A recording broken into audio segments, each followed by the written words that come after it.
Apakah ini adil? Pajak kendaraan bermotor akan dinaikkan demi menutupi subsidi kereta cepat. Ini tanggapan cerdas dari tim Ses Amin. Berkaitan dengan pajak motor, ini ada wacana untuk menaikkan pajak motor berbahan bakar bensin untuk menutupi subsidi LRT dan juga kereta cepat. Bagaimana respon dari tim Ses sendiri? Apakah akan berkomitmen para capres untuk mewujudkan ini? Dari 01 Pak Wijaya terlebih dahulu. Makasih Mbak Agita.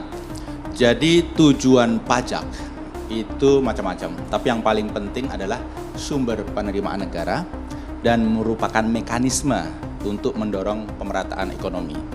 Kalau kita lihat dari penerimaan negara, ya barangkali ada tambahan penerimaan negara.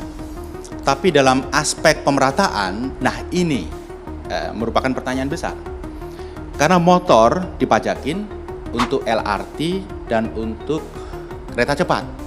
Kalau kita lihat konsumen dari kereta cepat dan LRT, itu masyarakat menengah dan masyarakat atas. Kalau kita lihat tarifnya, gitu ya. Dan konsumen pengendara motor itu kebanyakan adalah masyarakat menengah bawah hingga bawah. Kita bandingkan saja, kita survei saja. Mereka yang naik motor alasannya kebanyakan karena ini yang paling murah, gitu ya. Sehingga memajaki masyarakat bawah, kemudian untuk dinikmati oleh masyarakat menengah atas, itu justru memperburuk ketimpangan. Jadi tujuan pajak untuk pemerataan itu tidak tercapai.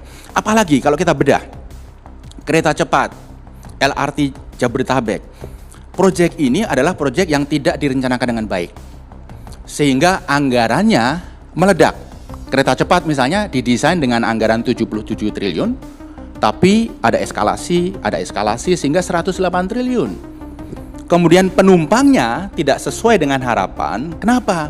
Yang pertama, tidak dari tengah kota ke tengah kota, tapi dari pinggir kota ke pinggir kota. Mereka yang menggunakan kereta cepat itu merasa tidak efisien, begitu ya.